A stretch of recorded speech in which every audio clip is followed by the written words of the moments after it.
Hang on. It's my daughter's dog,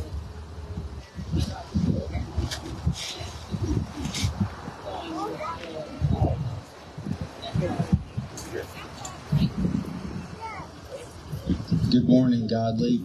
We're here at the 2024 candidate debate in Town Hall, and we're going to begin with the invocation from Godley ISD trustee, Ms. Kayla Lane. Dear Heavenly Father, we thank you so much for the opportunity to gather here today. I thank you for all of the candidates that showed up today to represent their community and to answer questions. Lord, I pray that you give all of them wisdom, that you give them the right words to say, Lord. Help them to remember everything that they've prepared for this day, Lord. Help us all to be able to debate with respect and honor and civility, Lord. I pray that you would bless our time here together, and that you would bless this great city of Godley, Lord, and that you would help us all to work together for a common good to make this town the best that it can be. And we thank you for everything that you've done and everything that you will do. In Jesus' name, amen. So my name is Greg Cooper, and once again, this is the 2024 Godley Community Town Hall. I'm going to read some rules for our candidates. We have Mr. Chris Olson, Nova Olson, Don Corley, Donica, Kathy, and Ms. Stephanie Hodges. So we have 3 of the 6 school board trustee candidates and the 2 city council candidates that will be on the ballots here in the end of April for early voting and May 4th for election day. So today, each candidate will begin with an introduction that is 3 minutes long, and questions will be asked, and the candidates will have 1 minute to respond. There's no follow-up debate interaction from the audience after the question is asked. The question can be asked to an individual candidate or all the candidates, whether for school board trustee or for city council. There's no audience speaking out of turn, and we don't need applause. Please respect the candidates who have chosen to come to this. This is not easy. This is not Facebook. This is not social media. We want to keep this cordial and polite. Upon completion of the audience questions, candidates will have 1 minute closing statements. Ms. Stephanie Hodges has another event today at 11:45, so any city council specific candidates, please address those early. Mr. Chris Olson, please give your introduction, sir.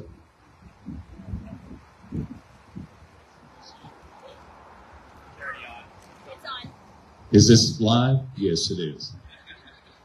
Well, all I needed to do was sing Wish Upon a Star to get your attention, right? If Jiminy Cricket were here, my inspiration, that's exactly what I would do. But anyway, my name is Chris Olson. I'm interested in place 3 on the Godley ISD School Board.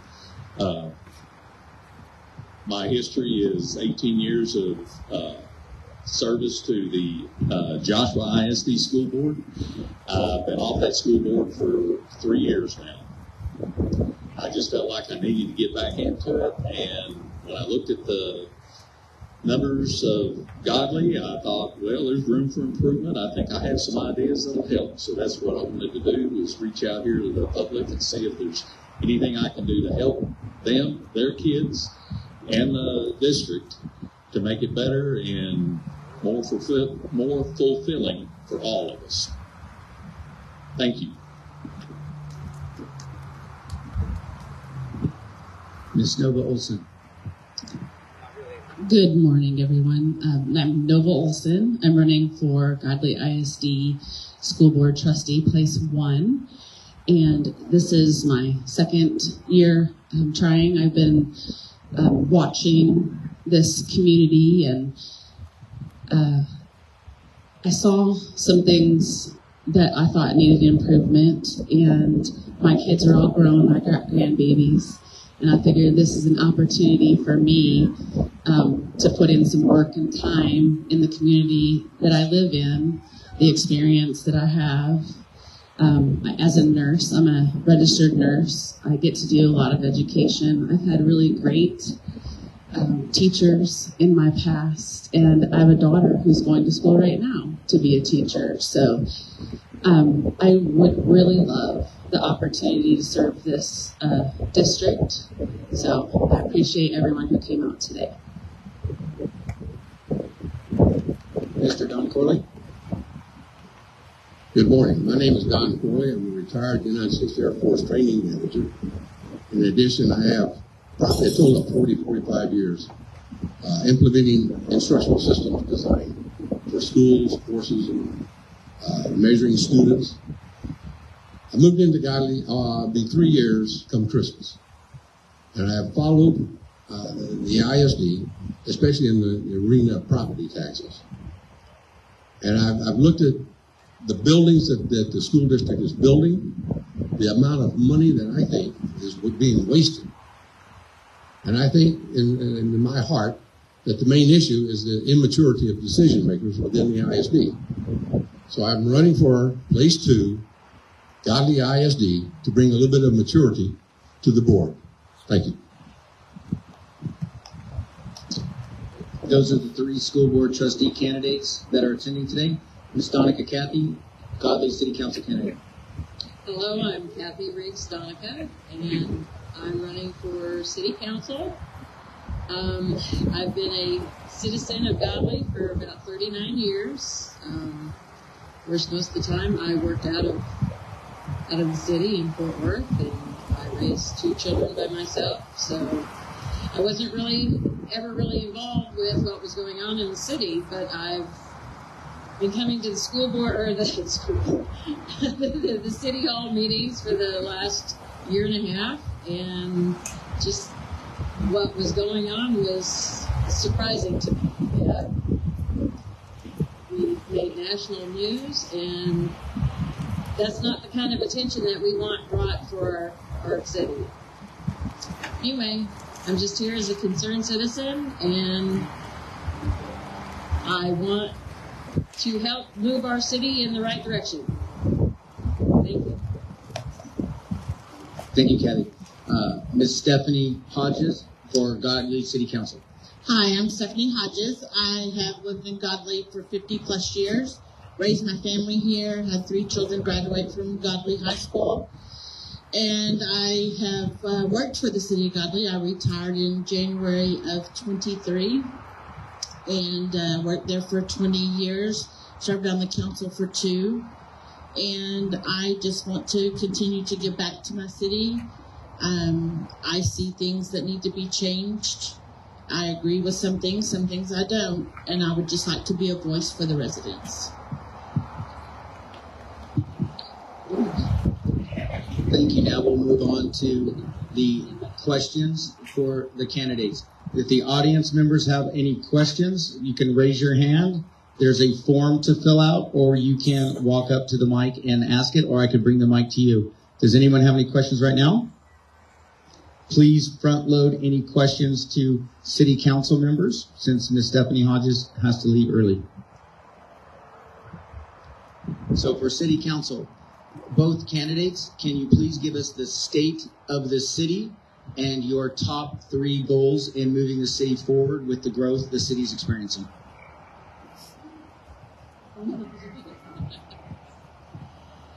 One of the first things that I think we need to address is the infrastructure.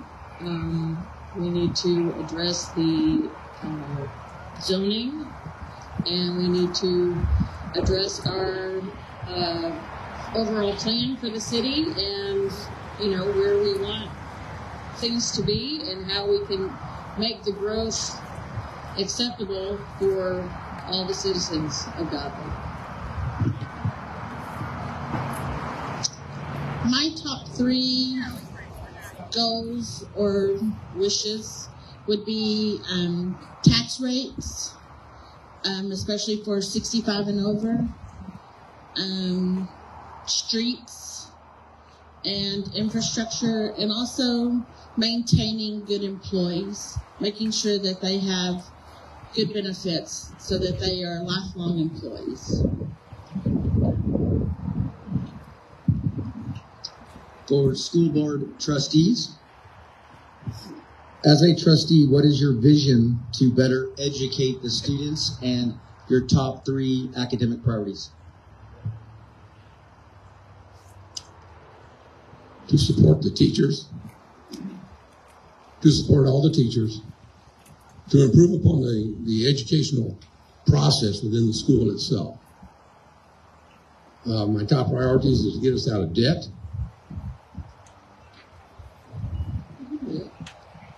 Real quick, we'll reset that. Ms. Simone Mabry, also running for Godley School Board Trustee, has chosen to attend. We apologize, we started before you, ma'am.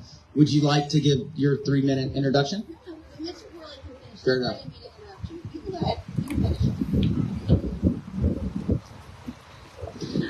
Yeah, on the spot. Real quick, were you here for the rules, just so we... No, and I'm unfortunately not going to be able to attend very long. We've got a prior engagement that I'd already let you guys know about. So Okay. I just wanted to come, just quickly give my introduction and kind of address the issue of me not having a backbone or having a voice for myself. So, like he said, my name is Simone Mabry. I am a former educator. I have 3 kiddos in the school system. Our youngest right here, she likes to run around and do her thing. So anyway, I am happy to answer any questions. I'm happy to be available for the community members. We are a family that's planning to stick around in Godley. I have the backbone and the background to address educational issues, bond issues, things of that nature. Again, like I said, I was initially not going to be here because we have a prior engagement I'm about to leave for, but I wanted to at least come put my face to everybody. I know I haven't been real loud on social media, but I don't feel like that's the proper place for me to get my message out. So it's nice to meet you all. I am very accessible, and I am happy to answer any questions that anybody has at any time. So thank you so much.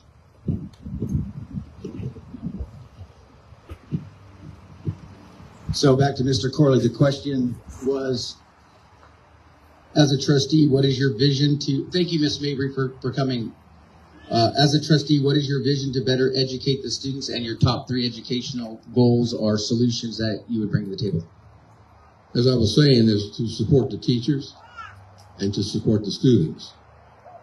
To tone down all the social education things that they want to do in the school system and put it right back on academics. It's good that we have students who can lead. We're good that we have students who can direct others. But if they can't read, they can't do math, they're not going to have a whole lot of success out there in the public once they graduate from our school system.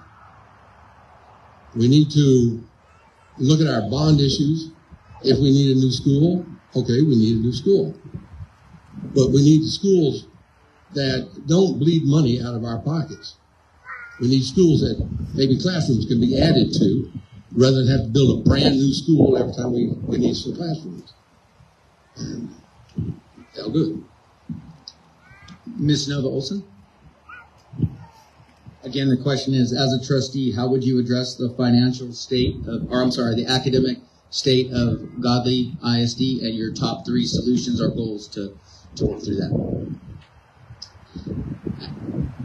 The very first thing, and I've said this for a while now, is the idea of core academics. And I don't think that Godley is alone in those challenges. We're not the only school, not only in this county or in this state or in this country. So we can be leaders here in first focusing on core academics. That's reading, writing, math, history, science. Those are foundational. No matter where you go, what you do in life, those foundations will help you be successful in whatever career path you choose, whether that be nursing, like myself. I needed all those things. If you're a welder, you need to be able to read and do math. So it doesn't matter what your choice of career is. My brother is an iron worker, has been an iron worker for many, many years. So he's a pretty well-educated, smart guy. And so I think there's been too much debate on whether or not blue collar or CTE type careers are beneficial or not. They're all beneficial, but we need core academics. We need to focus in on using our money wisely so that we're not spending money that we could do better with to really support our teachers. If we have good teachers, man, we don't have to worry about core academics. They're going to do their thing. 15 seconds.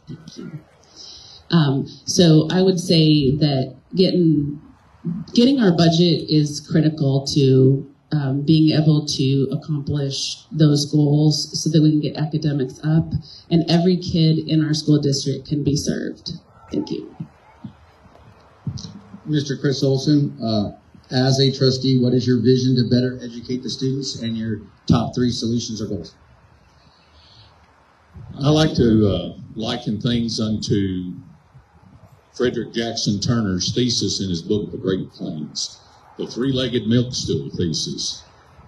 My 3 goals would be 3 legs for this district to have on their milk stool, equal and even and strong to stand on. The first thing is students. Students always come first. Without students, you don't have a business or a school district because that's your customer. Secondly, you got to have teachers that can invest the quality of their education and their time into those students and let them know that somebody cares about them and somebody outside the family will help them. Third is the community, because without the community, you're still not going to have a district, because the community has to support the school district. They have to support them with their kids. They have to support them with their tax dollars. So we need these 3 legs on this milk stool for this district to stand on. To address the problem of the core curriculum, like Ms. Olson was talking about, that is critical.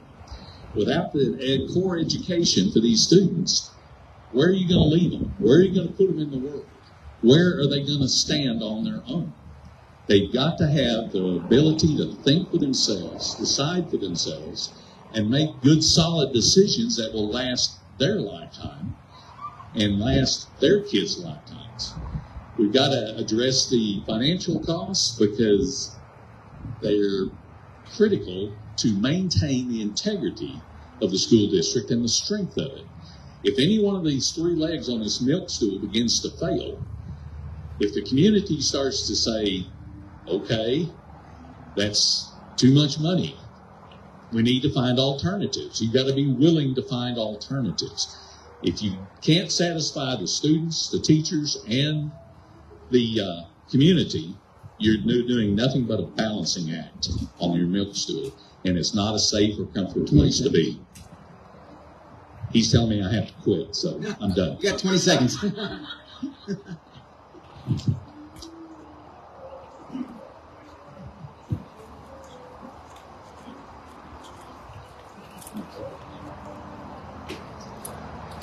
Okay, I'll do my city council question first since Ms. Hodges has to leave. So my question is, I know that there's been several agenda items in the city for a forensic audit. As a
question is, I know that there's been talks about a forensic audit and there's been RFPs for a forensic audit.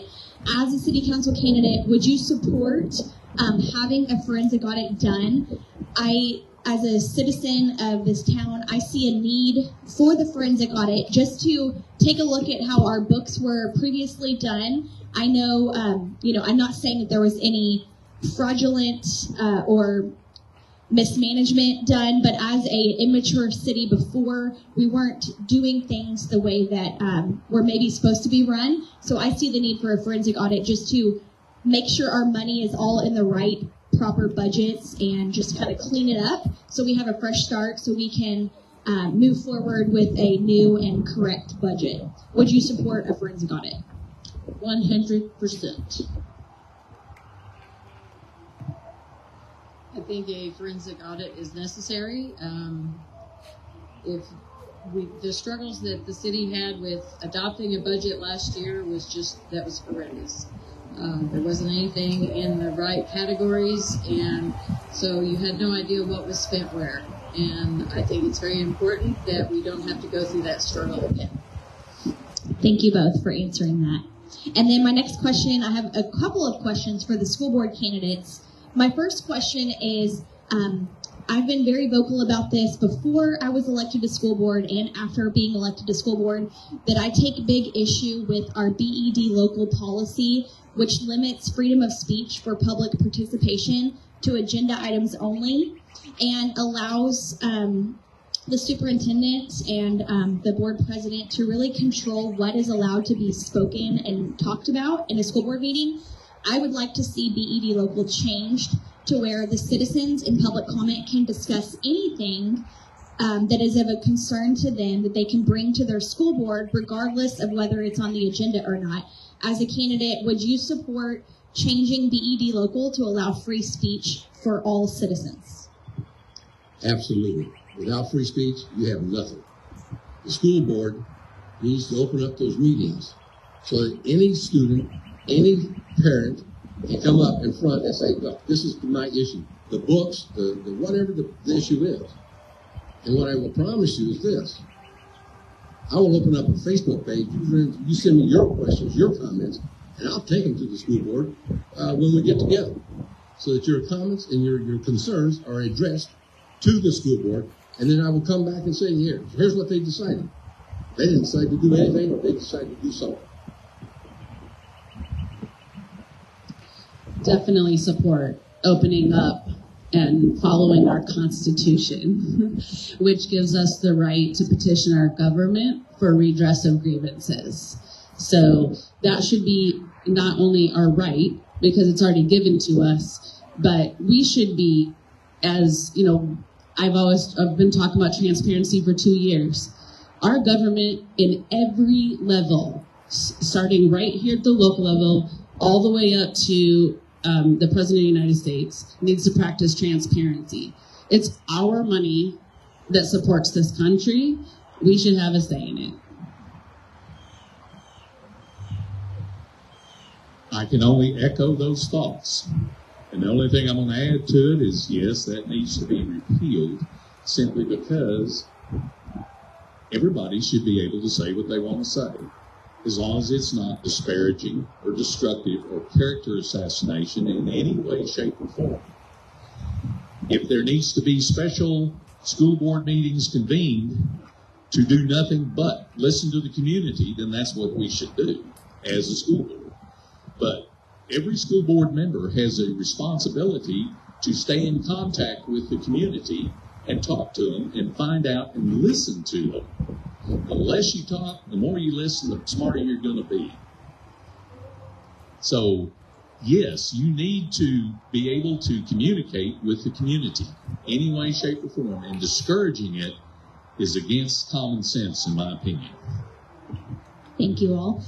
Before we ask more school board questions, does anyone have questions for the city council candidates? Ms. Hodges has to leave in a couple of minutes. Are there any questions for the city council?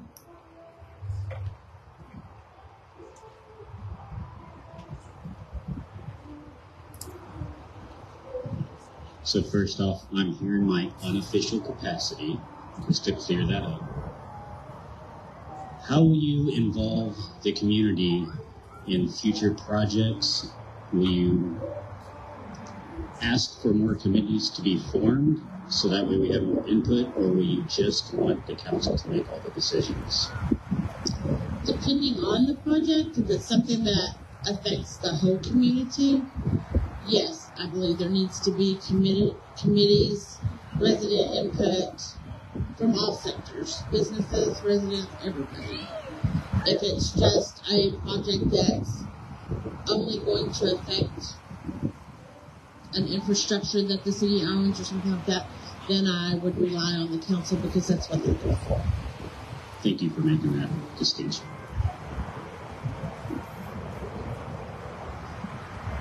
I agree with Stephanie. I think it's important that we get input from the citizens. This is where they live, and this is where we all live. So it's important that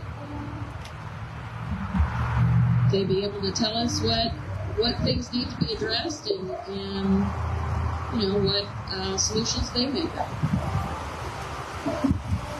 One more question. Would you support a no new revenue tax rate at this next budget? This current budget was bloated because we needed some essential upgrades, so there is money left over for a no new revenue rate to actually be able to run the city appropriately in the coming years. Would you support that? I don't know that I could answer that right now without seeing figures and numbers. So I don't know how to answer that. I've been on both sides. The city has not raised property taxes in many, many years. And I think that's something that we can pride ourselves on.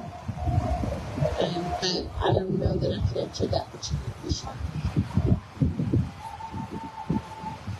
Would you repeat the question, please? So in this year's budget, it's a little bloated because I had to add a bunch of stuff in there to basically add expenditures so we could buy things that we did not have previous. Would you support a no new revenue rate rather than increasing taxes again like we did this last year of 13%? Well, I think the forensic audit and looking at the expenditures that we have this year will help achieve that goal. Because we kind of started with a blank slate, it's hard to envision what the real expenses were. So I think it's, no new revenue would be,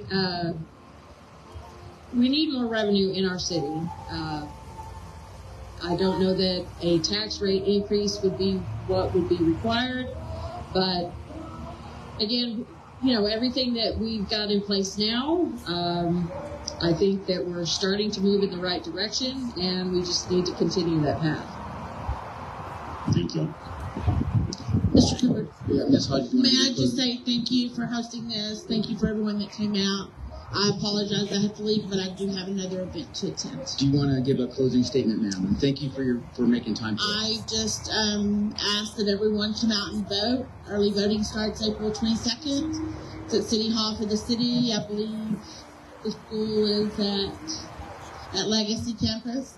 And then Election Day is May 4th, and that'll be held at the Pavilion in the City Park.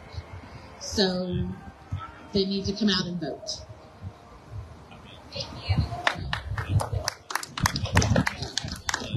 Thank you, Ms. Hodges. Good luck in the election.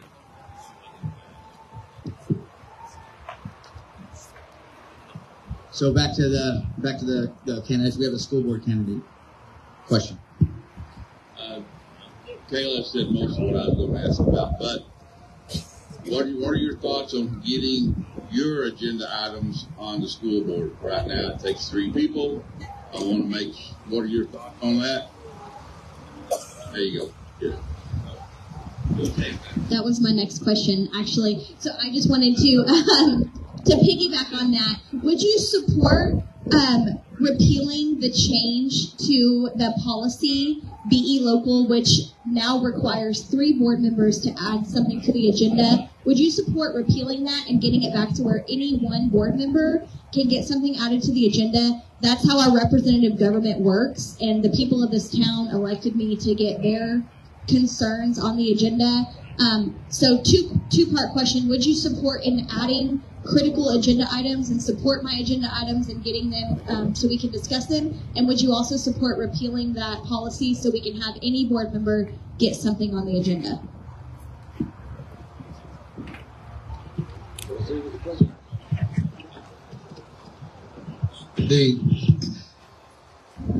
Those of us who get elected to either the school board or to the city council were elected there by people. And the people have a right, a solid right, to have their concerns, their ideas put forward. There should be nothing that stops myself or Nova or Chris or Kaya or whoever to present an issue in front of the board during the meeting. There should be no stopping it. We live in a somewhat free society right now. And we need to maintain that freedom. And the only way to maintain freedom is to exercise it. And so, yes, I totally would support that. And that's one reason I'm running. So I can make a small difference.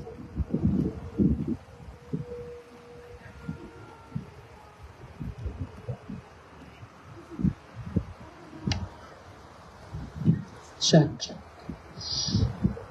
Yes, obviously support repealing. We need to go back to before that policy was put into place, where if a board member has an item that they feel needs to be added to the agenda, needs to be discussed, in order to be a representative, because we're supposed to have representative government. And I have spoken at school board meetings on several occasions and have continued to say, school board members, you serve the community. You do not work for the superintendent. You serve the community.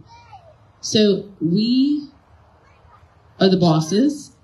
If I get elected, you are the bosses. So you should be able to come to me and say, I elected you. This is what's important, and we should be able to discuss that.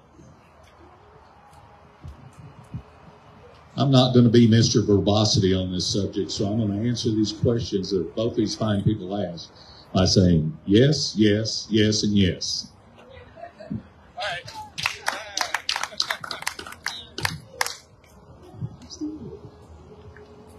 So we have another City Hall question about the roads in the city of Godley. There's a lot of potholes and a lot of road issues. What, as a city council member, how would you prioritize fixing the roads and working with the county to fix the roads? The city's annexed a lot of areas, and there's a lot of concern that they're not being maintained. How would you prioritize that? I think the infrastructure in town is a very large priority issue. It appears to me that a lot of concessions were made for these developments that were put in place. Home sites were just approved willy-nilly, in my opinion.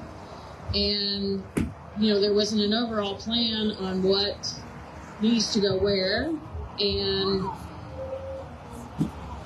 it seems like everything that was given in these negotiations did not benefit the city itself. Our infrastructure is run down, and a lot of it needs replacing. I don't know where we're going to get the funding, but it should be one of the first priorities of the city. We had an issue just right here on this road where our sewer system failed. And it's because none of this stuff has been updated in a very long time. We apparently don't have locations for a lot of the meters and stuff. And so I think that's a big concern. We have another question for City Council from the audience. Are you able to say no to builders and have them assist with the cost via infrastructure that will affect the community? Oh, absolutely. I think that's one of the things that we should have insisted upon in approving these stop signs. Again, it just seems like our engineer just approved things without really knowing how it's going to affect our city. And again, this should be the city center, and this should be where people come to, spend their money. We don't want people to go outside of town, but it's got to be attractive for them.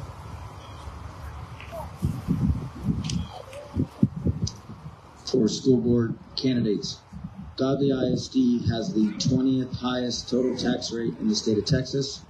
They have the highest total tax rate in Johnson County. They have over $30,000 higher debt per student than the rest of the districts in Johnson County, and they're calling one of the largest bonds in the state. Is that responsible stewardship of taxpayer money, and how would you prioritize stewardship of taxpayer money?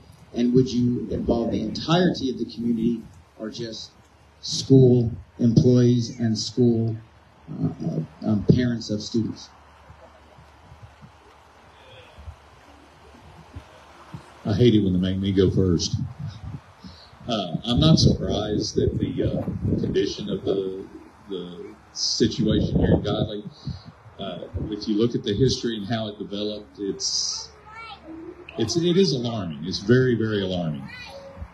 There needs to be some grip gotten on the spending of the school district, the requests that they make, how they make it. They need to be looking at alternatives as well as just asking for money. I'm not against a bond.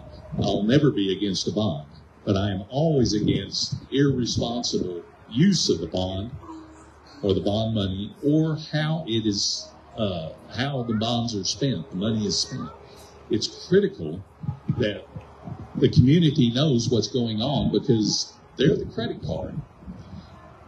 If you guys don't pony up the money, the school district's not going to go anywhere. They're going to be forced to look for alternatives. And that's what needs to happen right now, I believe, is we need to be looking at alternatives. Bonds are a good thing, but they've got to be handled properly, distributed equally amongst the community, and fairly handled with open, transparent views of how that money is going to be spent. It needs to be line itemed, what you're going to spend, how you're going to spend it, and where you're going to end up, not just now, but 10 years from now. Because you've got to have a vision to look down the road. And before he tells me I have to quit talking, I'm going to quit talking. I guess I'm going to have to stand up now since Chris keeps standing up. Okay. So I think like a lot of us, when we're faced with economic issues, it's hard to make more money, right? So a lot of times what you have to do is figure out ways to save money. I think we all have been faced with that. And I've been talking about transparency so long because I can't find information that tells me, like Mr. Olson was saying, line item, where's this money going? I recently posted about that our check registers aren't available. A lot of other districts, their check registers are online. You can just go look for them. So I am also not against building structures for kids when they need that. However, what I'd like to do as a board trustee is really get a look at where can we save money? How can we better use money?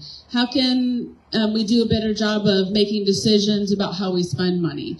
I think building things is great, but we really need to do better at managing the money. It's not that we're spending money, it's how we're spending money.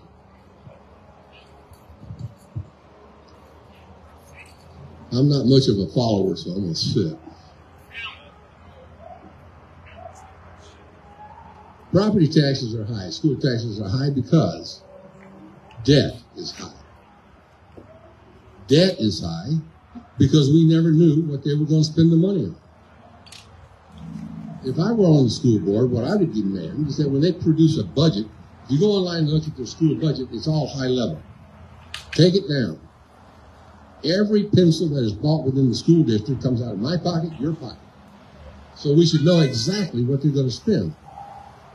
When they do a bond issue, they need to exactly spell out not just what it's going to cost, but add to what the expected interest rate's going to be. So if they want to buy 20 new school buses and they set aside $3 million, well, what's the interest rate on top of that? Then we can make a decision. And we should have the right as a citizenry of Godley, Texas, to tell them, no, we're not going to vote for this part. They have a get-together before a bond. I'll finish up here. Listen. I was fortunate to talk to two people on that $800 million bond that they wanted. They were offered two different bonds who were twins. There was no real alternate offer. We need to put a stop to that. Thank you. I'm through.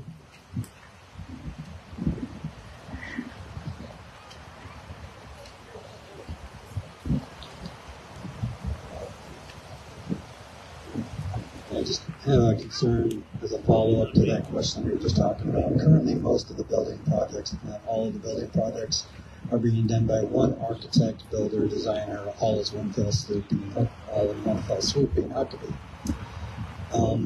If getting on the school board, do you agree with and promote the idea of competitive bidding, going out and receiving bids for not only the projects, but also splitting the architectural and design and builder into separate companies so that you can have competitive bidding in each one of those areas to keep the cost low and reap the most benefit for both the students and the taxpayers?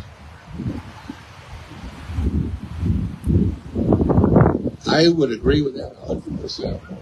In fact, I'll take it even further. Post a bid, you get accepted. You shouldn't be able to post the next bid. I'd put a stop to that. There are builders. There's one just east of us he does prefab schools. I went over and looked at him and talked to him. This costs a lot less than $88 million, but a lot less than $150 million, like this high school costs. So yes, I would.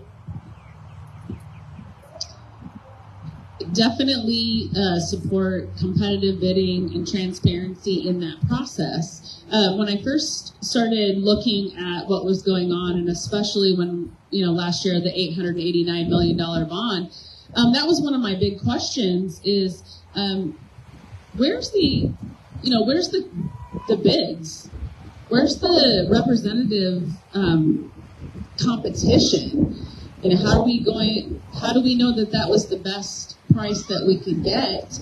And nobody seemed to be able to want to answer those questions, which was a big concern for me. When I found out that the school paid Huckabee $66,000, which is all that we found. There could have been more, but that's the best we could do to get them to be transparent, to force them to be transparent. $66,000. I want to ask you, community, and that was for them to come to the long-range facility planning meetings. That wasn't for the job that they were doing. That's to come to sell their product. How many of you, if you needed a new car, would go to the dealership and ask them to come to your home and then pay them to get you to buy a car? It's ludicrous. That is a conflict of interest. And I honestly don't understand why we are allowing that to happen. So, yes, competitive bids, transparency in this process. Now, we're going to spend money, then we better get a lot of detail for it. I'm going to answer that by preempting this answer with one of my wife's comments. I'm like a baby chick. Cheap, cheap, cheap, cheap, cheap, cheap. think everything that comes to the school board for an expenditure that's $50,000 or more should be put out for bid. Why would you not want to put it out for bid? You may not get three bids. You may not get but one bid. But you need to put it out there for bid because there are competitors and there are people that want the job. And by bidding it, you're asking for the job. And that's how the district and the community is going to get the biggest bang for their buck. Okay? The other thing is, you can't always depend on one person to do everything for you. It becomes monopolistic. You got an architectural company designing and building your buildings, then all of a sudden, they're going to be the builder too. Well, they're not a builder. They're an architect designer. So they're going to go out and be your middleman for you, find you a builder, and build your buildings and build your projects for you. And at the same time, they're going to manage the money. Well, who wouldn't upcharge that for their services? And where is the limit on how much they can upcharge? That should be put in your bid if you're going to go monopolistic. But that's not what happened.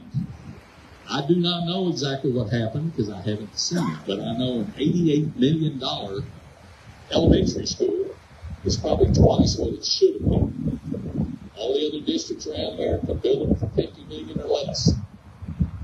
And they go out for bids.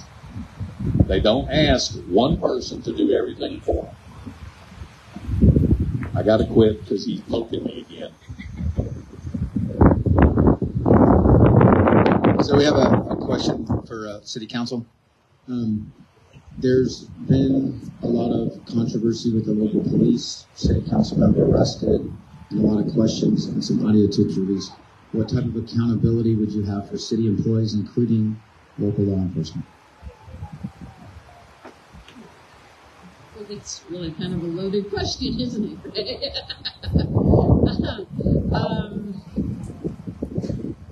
I don't know. The whole thing seems to be a clown show. And I don't know who's pulling the strings, but all of this really needs to stop. There needs to be an investigation into everything that's occurred in the City Hall in the last year. Again, we've gained national attention, and nothing's come of it. I don't know why the investigations have been blocked, but I think that's very important. And we need to get leadership and employees who are trustworthy and who will work for our city instead of working against it.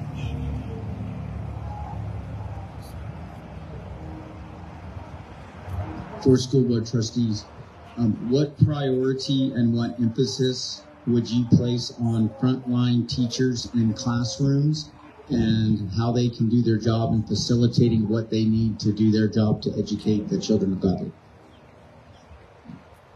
Instructional systems design is a standardized process. It starts with the lesson objective for that day. There is an ISD person, I guess, within our districts, and they should be reviewing those objectives to make sure that those objectives go along with what is the requirement at the end of the lesson. So if you kind of go over and look and help those teachers write their objectives right, you're going to get a better outcome on the back side. Teachers need a lot of additional stuff, just stuff. And I don't know why the district doesn't set up a program where they can have X amount of dollars to spend for those extra stuff for their classrooms without having to spend it out of their pocket.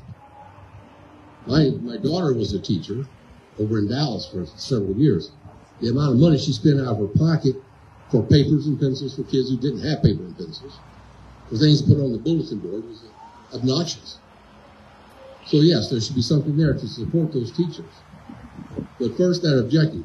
The bottom line on instruction is the objective, the learning objective. After that is support for the objectives. Get them the right books, the right tools. Get them some money in their pocket so they can buy those things that they need. A history teacher maybe needs an extra map to put on the bulletin board. We don't need a budget item for that. We just need a collection, a bank that they can pull out, say $100 a month or whatever it is, to fix up their classrooms, to help these kids learn exactly what they need to learn. We need teachers who stop worrying about their social development and worry about their academic development. We need to support that. Can you repeat the question just so I understand the whole? If elected trustee, what emphasis and priority would you put on the frontline teachers in facilitating what they need to best educate the children of Godley? Well, I have long thought that our teachers have unfortunately been saddled with a lot of requirements that, I'm trying to find the right words, that are pushed down and don't allow them the autonomy to be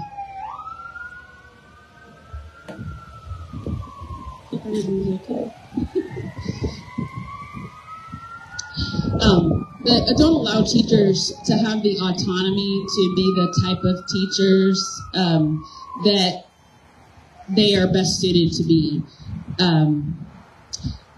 When I was going to nursing school, I had a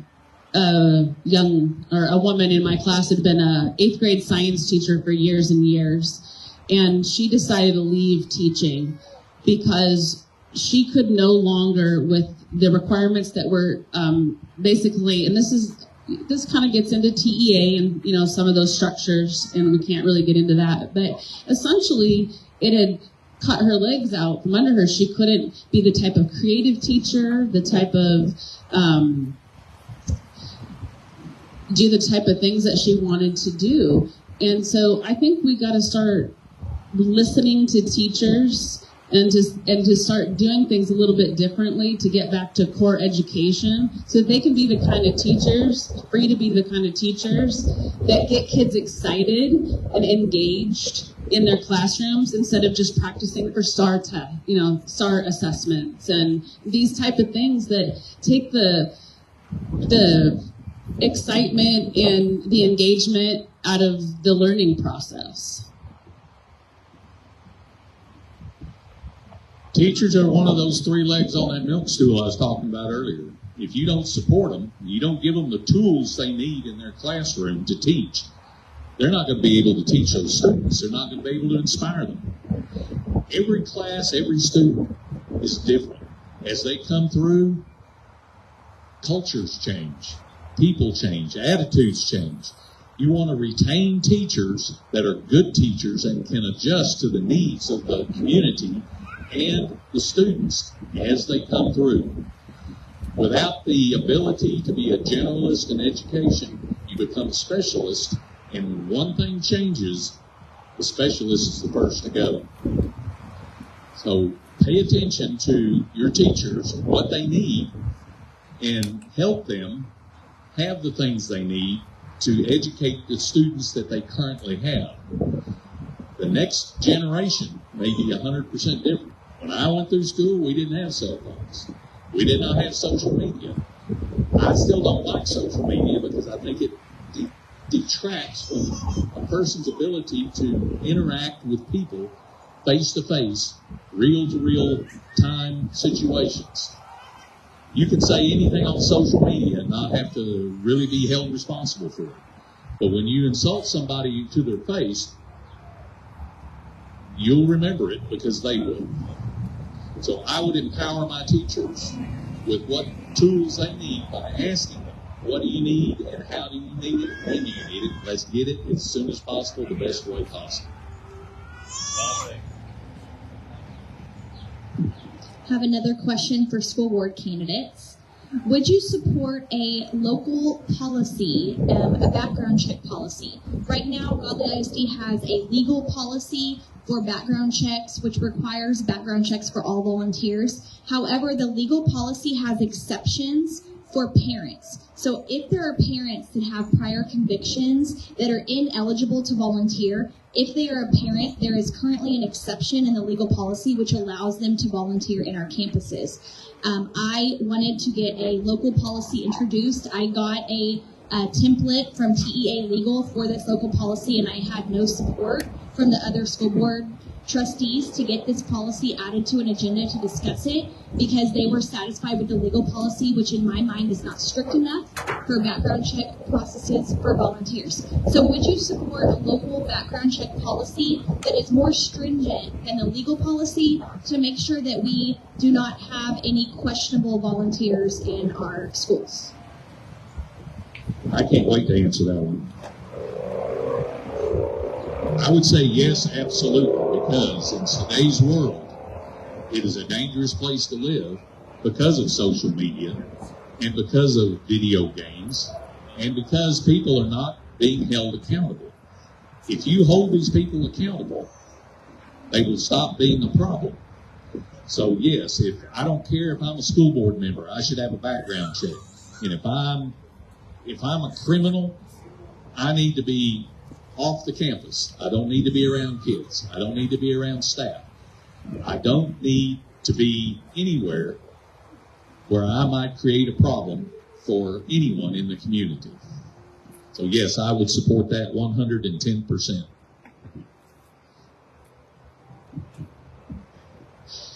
We need to do everything we can to protect kids. Like Mr. Olson said, in our society, there is a lot of access to children. I think we not only need to have a robust policy that includes any charges. I don't care if it's a DUI, theft, anything. We need to really understand who has access to our kids, okay? And I'd like to sort of piggyback off that idea of safety and saying that we need to be careful about what kind of electronic access that is given to children. And that includes laptops, that includes applications that are used electronically. We have got to understand that nefarious actors are pretty good at getting access to kids without proper and robust protection policies. And unfortunately, maybe electronics seem like the way to go, but we have got to get real smart about protecting our kids. And that may mean that we don't get the latest electronic things or applications or cute things that are going on. We're going to have to say no to some of those things because it's not worth the risk of putting our kids open to predators in every aspect. That's physically at our schools, but that's also through our applications and our electronic devices. Of course, I would support. In the Air Force, I had a top secret SBI clearance. And if we're going to let a parent with a criminal record have access to classrooms, then we're not doing the kids nor the teachers any good at all. Should every parent go through a process? No, just the ones who want access to the classrooms. Our most recent embarrassment showed us the failure of the system that we have now. And so a question I've always had was, A, what was the process? How did it fail? And what happened to the person who allowed it to fail? Because the person who allowed that process to fail does not need to be in the ISD at all.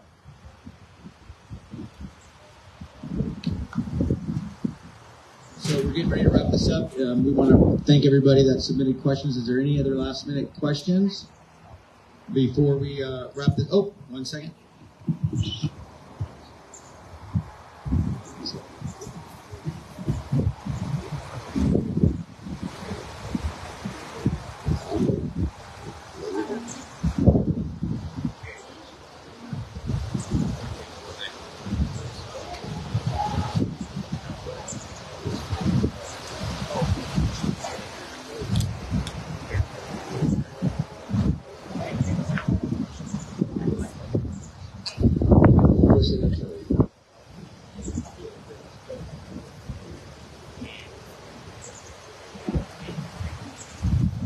We have another question for school board candidates.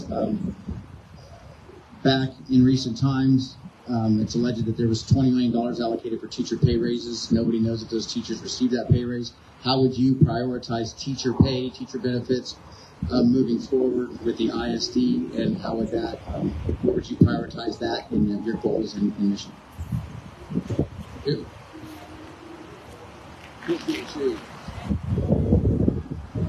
First, I'd tell Chris to get in the shade. It would seem to me that teacher pay, teacher salary would be the very first item that a school board would be concerned with. Because when I worked for some businesses in Dallas, it was the people, the workers who produced the product, and teachers produced the product that we're looking for, and that is an educated student walking out of our high school. And they should be a first concern when it comes to money. Somebody. Oh, sorry, it's a kid. I thought it was his kid for a minute there. Oh.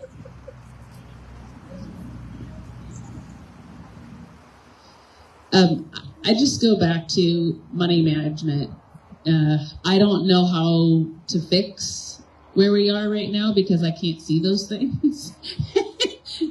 It's not available, line items, those type of things. But I do think that we need to do, I think that one of the critical things about money management is making sure that we are prioritizing teachers. I'm going to tell you that I had a really, really hard time. I'm just going to be real honest. When I was in 6th grade, that was back in the days when we were still in grade school in 6th grade. So I had a really rough time that year, was involved in some very serious things that were going on both in my home and some other really awful things going on in my life. And my 6th grade teacher had a journal, and we'd all write back and forth. And we'd put in our journal something that was going on, and she would write it back in it and then give it back to us. I still have that. Still have that journal. And that teacher made such a huge difference in my life. I've never forgotten her. Her name's Joanne Young. She was an amazing teacher. I would stay after school, so I didn't have to go home, and I would, correct papers. And I would clean erasers. Do you remember when you cleaned erasers? You got to do the little thing. Go down and do the mimeograph. Do you remember mimeograph machines? Anyway, that's how old I am. So, I love teachers, and man, what a huge difference if we bless our teachers and take care of them. We don't have to worry about our students being taken care of, guys. We know that they're going to do it, okay? In my personal opinion, teachers deserve every dollar they can get simply because I wouldn't have that job for anything.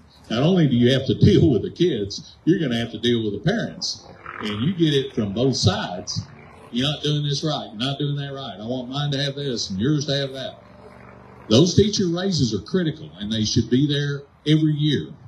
The United Educators Association, which is a teacher union here locally, always does a survey on all the districts around here to see where the teachers fall. And Godley falls always in the lower end of teacher pay. Now, all I'm going to tell you is you get what you pay for. You get teachers that become complacent. There's just beer and cigarette money to them, maybe. I don't know. But they don't keep up with the teaching abilities that they need to have. It ends up costing your students. So, yes, you pay those teachers, you pay them well, you retain them, you keep them, and you do everything you can to get new teachers and encourage their careers and see if you can push them forward for your community. If they leave and go somewhere else, all the better for somebody else.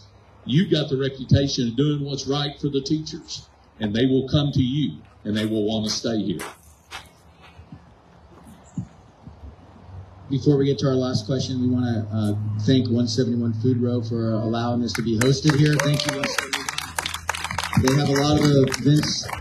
They have a lot of events coming up in the spring and summer. You can reach them on Facebook to see their events. So please support local. 171 a food row with food trucks and a little watering hole.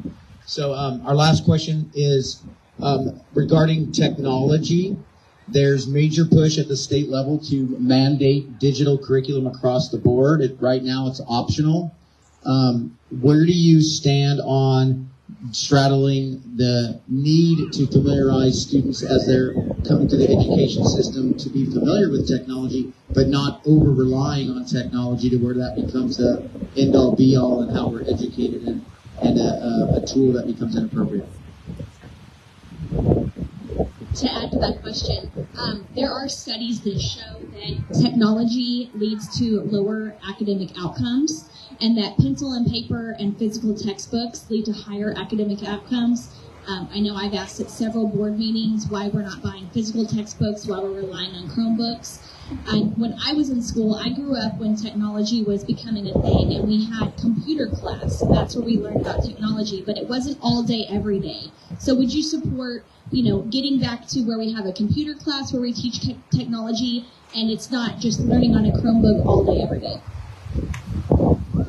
I would support that for sure, because if you don't teach these kids how to socially interact with each other, and they interact with nothing but a computer screen and a keyboard, they're never going to be able to make it in the real world. There's going to be a time where that computer goes down. The sunspots are going to get them or something. You have to be able to function like normal people should function without a computer. Take everybody's cell phone away from them today, and what happens? Hell, that people are going to go berserk. It's just not good to rely on one thing. It's become monopolistic. Technology is a wonderful thing. It's created a bunch of marvelous things in a lot of fields. NASA has created many things because of technology that serve us now, including our Tempur-Pedic pillows and beds. That all came from technology developments through NASA.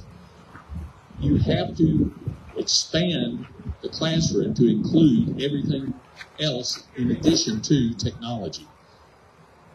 Real life learning in the field is important. If you're going to study biology, you need to get out of that classroom and get out here in the real world, because this is biology. This is the study of life, the real world. So technology, yes, but not 100%. Teach them the basics of reading, writing, and arithmetic the old-fashioned way.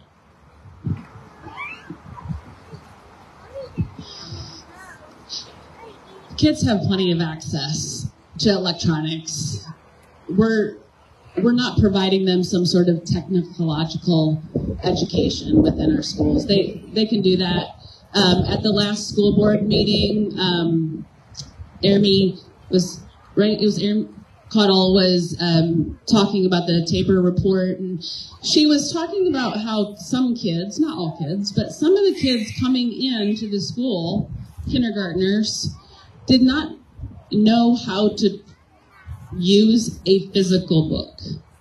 And I was a little, that still stuck with me, that a kid was handed a physical book and they went trying to scroll, okay? Now, I'm not pointing any fingers. What I'm saying is these kids are already coming in knowing how to use technology. What they don't know how to use is a book, a pen, a pencil, maybe a crayon. We have a responsibility, and I agree with Mr. Olson as well, is that physical interaction, that idea of not looking down. Some kids are given, in some areas, I'm not saying this ISD, but some kids are given, that's all they interact with educationally is a tablet and applications. That's not learning how to interact with an adult. That's not learning how to interact with your peers, so that when someday they're going to go to a job and they're going to have the skills to be able to use materials that are given. Maybe they're not, a computer goes down. I personally, as a nurse, we have had computers go down. We have to physically write out papers to do our charting. We have to be prepared to know how to put in notes that are appropriate for my profession. So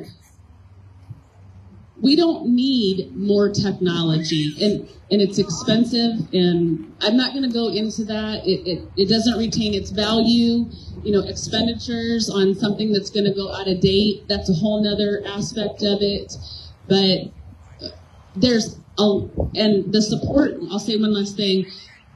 Some districts have gone to having kids put away cell phones. Their educational experience goes up exponentially. We have got to get real about how technology is affecting these kids negatively.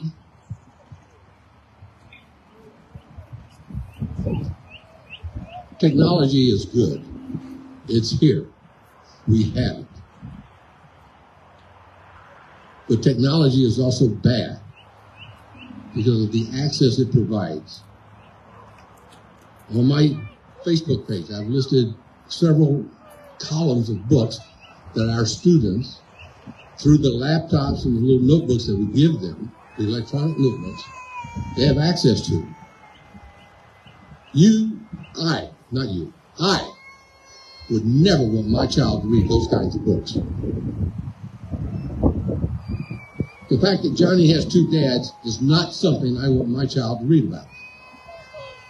And so I think, personally, that all these technology gadgets that we give these kids should be removed. And yes, like Nova was saying, and like Chris, give them hard books, make them turn pages. I'm a highlighter. Let them highlight the books. We can't afford to have children graduate from a Godley high school who view life through a technology laptop. I mean, in business, we use laptops all over the place, and they were good for certain issues. But they're not good for many more issues. And one of those issues that they're not good for is access to data that should not be accessed. It removes, like Chris was saying, it removes people from social interaction. So yeah, technology is good. It makes my toast in the morning through a toaster, and I like that part. But it's also very, very bad. Because when I'm doing my analysis and my research, there's rabbit trails I get on I probably shouldn't be going on.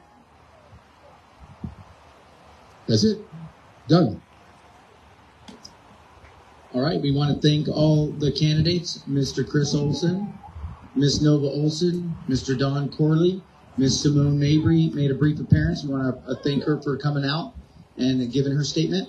Ms. Kathy Donica and Ms. Stephanie Hodges, who also came out and answered a few questions. We're going to do our closing statements now. You have a couple of minutes to give your closing statements. Talk about who you're running against, what place, if that applies. And we'll wrap it up. And we want to appreciate, let's give the candidates all a hand for coming out. And again, 171, thank you very much for hosting this. We appreciate you trusting us that we would keep this civil. So City Council first, please. Well, I just want to say thank you for inviting us out here. Our city is recovering from something that was pretty catastrophic. I think that we need to look forward and not go back. I think that we need to be advocates for our town, and we've lost that. So I'd like your support in helping us move forward.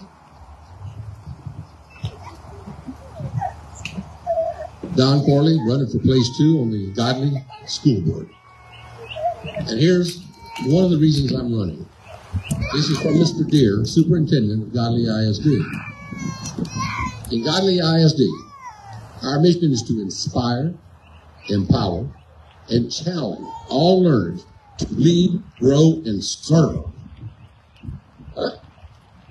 He didn't say inspire, empower, and challenge all learners to do math, to do geography, to be able to look at a map, to read, to be able to debate. No, he wants them to lead, grow, and serve. And the reason he wants that is you can't measure that. So he's not held accountable for a single student. I'm excited. Clap.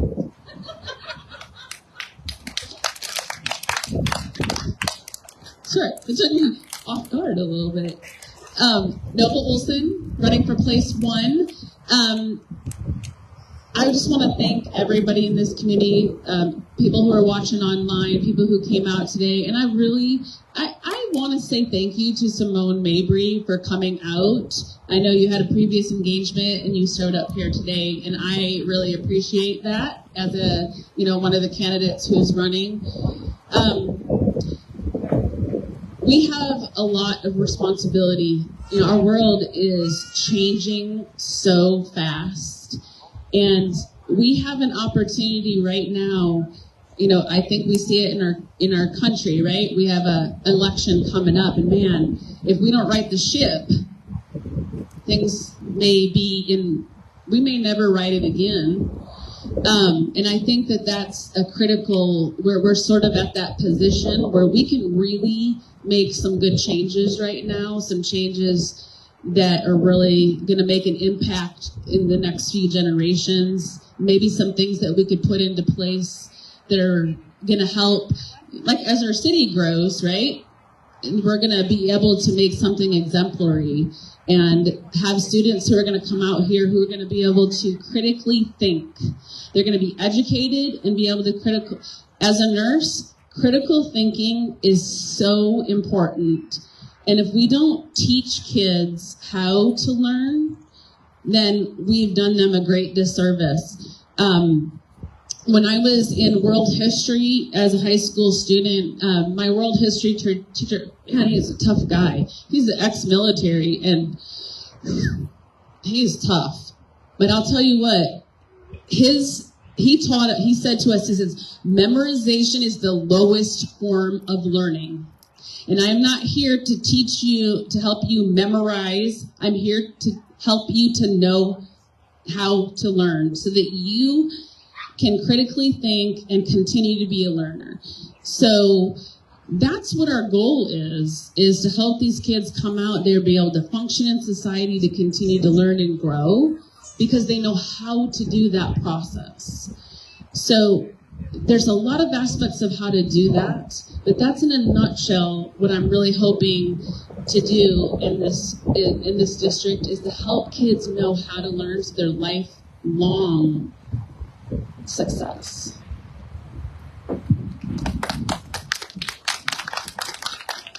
I just want to know if she ran over her 2 minutes, because I want the same extra time. We did give a little more time. Some of the candidates didn't show up, so we had some more time. So.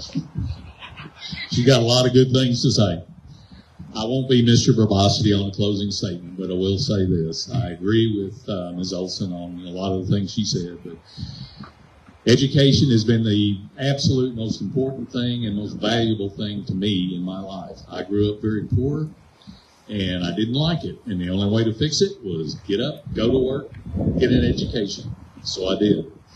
And I learned in 18 years serving on the school board and 11 years in college that the worst thing you can do is tout something like an education. You have to demonstrate it. You have to live by example. And an Englishman 200 years ago wrote my epitaph, unbeknownst to him, I'm sure. His name is Lord Chesterfield. He wrote, and I live by this: you never seem more learned than the people that you're with. You carry your knowledge like a pocket watch and you keep it hidden.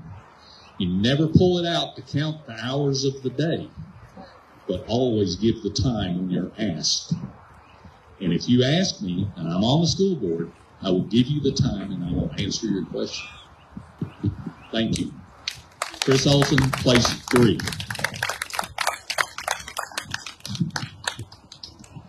So we want to thank everybody for coming out again. Once again, let's give all our candidates a round of applause for coming out. This is difficult. We appreciate everybody keeping it civil. We want to remind everybody that early voting begins April 22nd, and you have about a week and a half to vote, and then election day will be May 4th. You have to go to 2 places.